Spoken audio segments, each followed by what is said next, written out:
आइए समझते हैं कि बच्चों की परवरिश के लिए एक गांव का होना इतना जरूरी क्यों है। प्राइवेसी की चाहत में हम भरे पूरे घरों को छोड़कर अकेले फ्लैट्स में सिमट रहे हैं। पर एक मिनट रुकिए, क्या ये बदलाव हमारे बच्चों के लिए वाकई सुरक्षित है? चलिए इसे लियोन की एक दिल दहला देने वाली कहानी से समझते हैं। जी हाँ, लियोन, वो बच्चा जो बड़ा होकर एक कातिल बन गया। अब सवाल यह है कि आखिर ऐसा हुआ कैसे? साइंस के पास इसका एक जवाब है। डॉक्टर ब्रूस पेरी की रिसर्च बताती है कि इंसानी बच्चे अकेले पलने के लिए बने ही नहीं हैं। असल में हजारों सालों से इंसानों ने बच्चों को एक गांव मतलब एक बड़े परिवार में ही पाला है। मतलब हमारा दिमाग और शरीर अकेले रहने के लिए नहीं, बल्कि कम्युनिटी में रहने के लिए बना है। और लियोन के साथ यही हुआ। उसके विकास के सबसे जरूरी सालों में वो बिल्कुल अकेला पड़ गया था। तो देखिए हो क्या रहा है। प्राइवेसी के नाम पर हम न्यूक्लियर फैमिली चुन रहे हैं और नतीजा अकेलापन। इस पूरी रिसर्च का निचोड़ यह है कि बच्चों को प्रोग्राम्स नहीं, लोग चाहिए। क्योंकि सिर्फ लोग ही उन्हें लगातार बातचीत, भावनात्मक सहारा और मजबूत रिश्ते दे सकते हैं।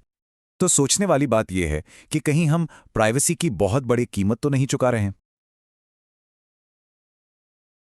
आइए समझते हैं कि बच्चों की परवरिश के लिए एक गांव का होना इतना जरूरी क्यों है। प्राइवेसी की चाहत में हम भरे पूरे घरों को छोड़कर अकेले फ्लैट्स में सिमट रहे हैं। पर एक मिनट रुकिए, क्या ये बदलाव हमारे बच्चों के लिए वाकई सुरक्षित है? चलिए इसे लियोन की एक दिल दहला देने वाली कहानी से समझते हैं। जी हाँ, लियोन, वो बच्चा जो बड़ा होकर एक कातिल बन गया। अब सवाल यह है कि आखिर ऐसा हुआ कैसे? साइंस के पास इसका एक जवाब है। डॉक्टर ब्रूस पेरी की रिसर्च बताती है कि इंसानी बच्चे अकेले पलने के लिए बने ही नहीं हैं।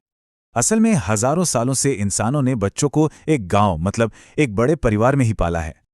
मतलब हमारा दिमाग और शरीर अकेले रहने के लिए नहीं, बल्कि कम्युनिटी में रहने के लिए बना है। और लियोन के साथ यही हुआ।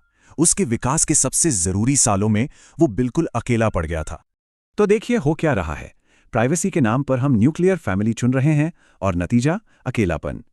इस पूरी रिसर्च का निचोड़ यह है कि बच्चों को प्रोग्राम्स नहीं, लोग चाहिए। क्योंकि सिर्फ लोग ही उन्हें लगातार बातचीत, भावनात्मक सहारा और मजबूत रिश्ते दे सकते हैं। तो सोचने वाली बात यह है कि कहीं हम प्राइवेसी की बहुत बड़ी कीमत तो नहीं चुका रहे हैं।